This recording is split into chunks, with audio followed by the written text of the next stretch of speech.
Biz jo'ri tanlashda ko'p anglaydigan va bizga boshqalar ko'p tavsiya qiladigan bir sifat bor. Diyonatlik bo'lishdan bo'lgan maqsad nima? Bir qizning yoki o'g'ilning diyonatlik bo'lganligila uning bilan to'y qilishga yetarlikmi? Hayotimizdagi eng qiyin va muhim tanlash hayot safarimizdagi umrlik hamrohimizni to'g'ri tanlash. Bu tanlashga aql bilan emas, hissiyat bilan muomala qilganda ya hayotimizning oxirigacha pushaymon va dard alam ichida o'tib, bu xatolikning badalini o'zimiz to'lab o'tab ketamiz yoki begunoh farzandlarimizni qurbon qilib, ta'limimizni qayta sinab beqishga tavakkul qilamizda, buning badalini begunoh bolalarimizga to'latkizamiz. Demakki, bu qarorning muhaqqaq bir badali bor. Shuning uchun umrlik hamrohimizni tanlashda nimani ko'zlab, nimaga asoslanib tanlaganligimizni obdan bilishimiz va buningga hissiyotimiz bilan emas, aqlimiz bilan muomala qilishimiz intayin muhim. Men ilgirki darsimda to'ydan burun muhabbatlashishning birinchidan dinimiz va urf-odatimizga xilof ekanligi, ikkinchidan to'ydan burun muhabbatlash to'y qilganlarning muhabbatlashmay uchrashish orqali ko'rish to'y qilganlarga qaraganda ajrish nisbatining yuqori ekanligini o'tirib qo'ydim. Bundaqda muhabbatlashmay qandoq to'y qilamiz? Umrlik hamrohimizni tanlashda nimalarga diqqat qilamiz? To'ydan burun qandoq ko'rishimiz, qancha qatim uchrashimiz degan savollar tug'iladi. Tuanda bu savollarning javobini bundaqla jo'ri tanlashdagi muhim nuqtalar bilan tanishib chiqamiz.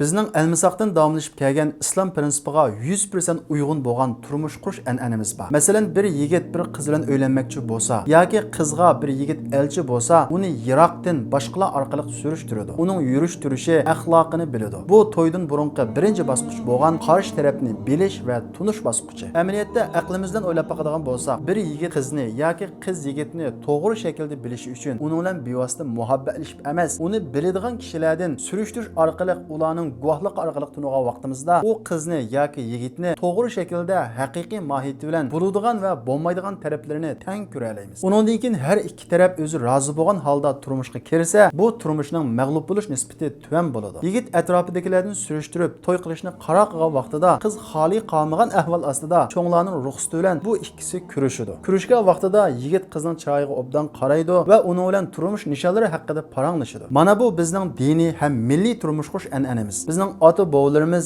ota-onalarimiz dal mush shaklda turmush qurib kelgan. Hamda biz qiz tanlashda yoki qizlar o'g'illarga qaror berishda nimalarga asoslanib qaror beramiz? Boy ekan debmi, chiroyli ekan debmi yoki maktabda a'lochi yaxshi o'qitgan debmi? Zodi qaysi o'lchamlarni birinchi o'ringa, qaysini ikkinchisiga, qaysini uchinchi o'ringa qo'yamiz? Biz jo'ri tanlashda ko'p anglaydigan va bizga boshqalar ko'p tavsiya qiladigan bir sifat bor. U bo'lsa-mu diyonatlik va dindor bo'lish. Mayli o'g'il bo'lsin, mayli qiz bo'lsin, diyonatlik, dindor bo'lish bizning diniy o'lchimimiz ham milliy an'anamiz. Payg'ambar alayhissalom hadisda ayollar 4 ish uchun o'ylanadi. Ya'ni jamiyatda erlar ayollarni 4 ishni asos qilib tanlaydi. Ba'zilar boyligini deb tanlaydi. Yana ba'zilar chiroyini deb tanlaydi. Yana ba'zilar nasibini, nasablikkan deb tanlaydi. Yana ba'zilar diyonatlikkan deb tanlaydi. Sen fazfar bizatid din, dindor bilan, diyonatlik bilan zafar qo'ch, baxtli bo'l degan. Bizning shahona asrimiz qutatg'u bilikdimi? Yuqorqi hadisning mazmuniga asoslanib Yusuf Hasajib bobomiz mundaq tavsiyalarni qiladi. Desa kim o'ylanay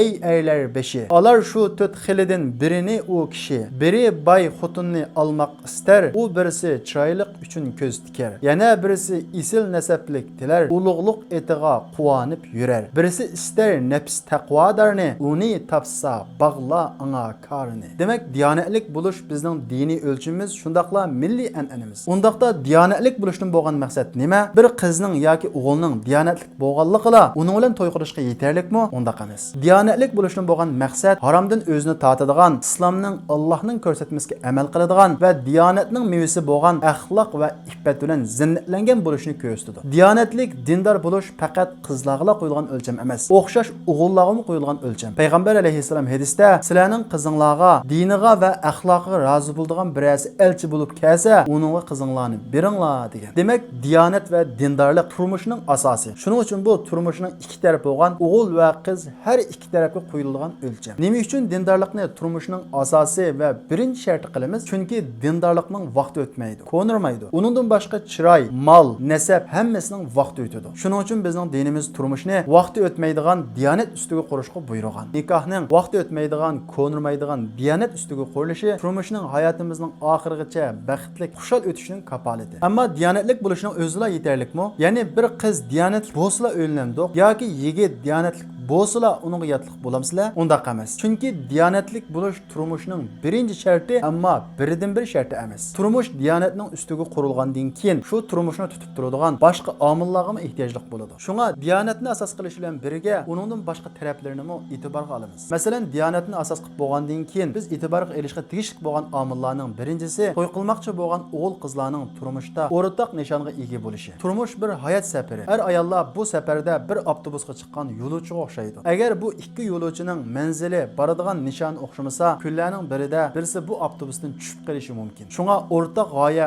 o'rtoq nishondagi oila mustahkam bo'ladi. Buningdan shakllangan muhabbatmi haqiqiy va mangulik bo'ladi. Ilmiy tadqiqotlar qarag'an vaqtimizda er ayollarning ajrashishiga sabab bo'lgan ishlarning birisi emas, balki birinchisi turmushda er ayollarning o'rtoq nishonga va o'rtoq fikrga ega bo'lmaganligidan bo'ldi ekan. Shuning uchun to'ydan burungi uchrashishda o'g'il qiz bu nuqtani aniq oydinlashtirishi kerak. Masalan, qaysi xil turmushda yashashni o'ylaysiz? Turmush qarta qanday o'lchimiz bor deganga o'xshagan savollarni so'rash orqali qarshi tarafning javobidan o'xshashlik his qilsa, bu birinchi bosqichni o'tgan bo'ladi. Lekin aslo g'oyasiz va nishonsizlarni jo'riqib tanlamanglar. Nishonsiz g'oyasiz kishilarning hayotda o'zini pido qilgudek, o'zini otgudek narsasi bo'lmaydi. Nishonsiz kishilarning turmush qo'yadigan o'lchimi va talabi bo'lmaydi. Nishonsiz turmushda huzur va baxtmi bo'lmaydi. Ikkinchisi, qiz o'g'il o'tirisidagi hamtanglik, ya'ni o'xshashlik. Muvaffaqiyatli turmushning muhim omillaridan birisi qiz o'g'il ikki tarafning diniy, iqtisodiy, ilmiy va fikriy jihatda o'xshash hamtang bo'lishi. Chunki o'xshamaslik qancha ko'p bo'lsa, farq qancha cho'ng bo'lsa, ziddiyat yuz berish ehtimoli shuncha cho'ng bo'ladi. Ziddiyat yuz bergan yerda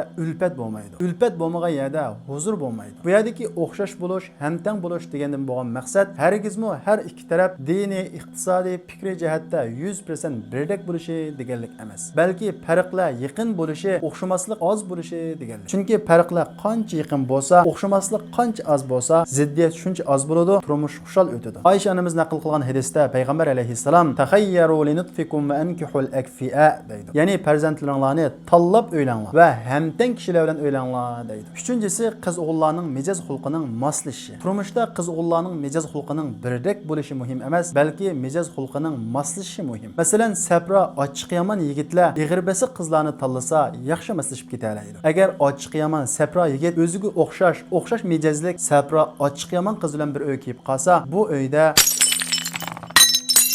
Shunga bu tarafini bilish uchun qiz yigitning onasi va qiz qarindoshlariga qanday muomala qilganligini ishonchli kishilardan surishtirishi, o'xshashli yigit qizning dadasi va o'g'il bir tuqqanlar bilan bo'lgan munosabati va muomalasini ishonchli kishilardan surishtirishi kerak. To'rtinchisi, tirishchan bo'lish. Jo'ri tanlashda yuqori saviyada o'qigan bo'lishni emas, tirishchan bo'lishni oldinga o'rin qo'yinglar. Chunki yuqori saviyada o'qigan bo'lish ko'p sonli to'y qilish yoshidagi qizlarda topilmaydi. Chunki yuqori saviyada o'qish umr, vaqt talab qiladi. Shunga muhim bo'lgani tirishchanlik. Tirishchanlikni bo'ldikan, to'ydan keyinmi o'rganishga tegishli narsalarni tezda o'rganib oladi. Tirishchan yigit mas'uliyatchan keladi-da, mas'uliyatini ado qilib ayoliga ig'irlik solmaydi. Qizlarning yuqori saviyada o'qimagan bo'lishi ayb emas, balki tirishmasligi, yangi narsalarni o'rganishga urinmasligi ayb. O'g'illarning namrat, pulsiz bo'lishi ayb emas, balki tirishmasligi va mas'uliyatsizligi ayb. 5-si sirtqi go'zallik. To'g'ri, biz turmushni diyonat ustiga, ya'ni ichki go'zallik ustiga quramiz. Ammo tashqi go'zallikni faqat e'tiborga olmamdik, yo'q. Tashqi go'zallikni ham e'tiborga olamiz. Agar biz tashqi go'zallikni faqat rad qilib e'tiborga olmasak, turmush qurgandan keyin o'g'illarning osonla sirtqa qarab oladigan ishlari yuz berishi mumkin. Shunga o'g'illarning tabiatida bo'lgan qizlarning go'zallikka intilishdan iborat bu talabini rad qilmaslik kerak. Bir sahoba payg'ambarimiz Muhammad alayhisolamning qishig'a ma'lum bir ayol bilan o'ylanmoqchi bo'lganligini aytib keldi. Payg'ambar alayhisolam u sahobaga "Bu ayolni ko'rdingmi?" deb so'radi. U sahoba "Yo'q, ko'rmadim ey Rasululloh" dedi. Payg'ambar alayhisolam "Unzur ilayha fa innahu ahra ay yudama baynakuma." Berib uni ko'rishing turmushingning davom qilishiga foydasi bor. Ammo sirtqi go'zallikni turmushning asosi qilib olishdan saqlaninglar. Ya'ni bir qizni u qiz chiroyli bo'lganligi uchunla jo'ri qilib tanlamanglar. Yuqorqi 5 bosqichdan keyin istishora bosqichiga kirgan bo'lamiz. Ya'ni siz bu ishda o'zingiz ishonadigan tajribali birisiga maslahat solasiz. O'zingiz his qilmay xato ketgan tarafi bormi yo'q, uning maslahatini olasiz. Uningdan keyin oxirgi bosqich bo'lgan istixora, ya'ni Allohga maslahat soladigan, Allohdan bu ishning yaxshilik bo'lishini tilaydigan oxirgi bosqichga kirasiz. 2 rakat namoz o'qib, Alloh taoladan bu ishning yaxshi bo'lsa sizga nisb qilishini, agar oqibati yaxshi bo'lmasa nisb qilmasligini tilab duo qilasiz. Siz istixora solgandan keyin shungizda u qiz bilan birga mashinaga chiqib yoki motoga minib yoki u qizning qo'liga uzuk selib tush ko'rmaysiz. Istixoraning alomati shu ishqa qalbingiz xotirjam holatda moyil bo'lishi, ishlarning bir-biriga moslashib, iziga tushib qolishi bilan bo'ladi. Muhimi bu ishqa qarta bizning qalbimizda aminlik, ya'ni taskin, xotirjamlik topilgan bo'lsa, bu ishda inshaalloh xayrlik bor deganlik. Alloh taolo hammanglarga dunyo va oxiratlik solih jo'r ato qilsin.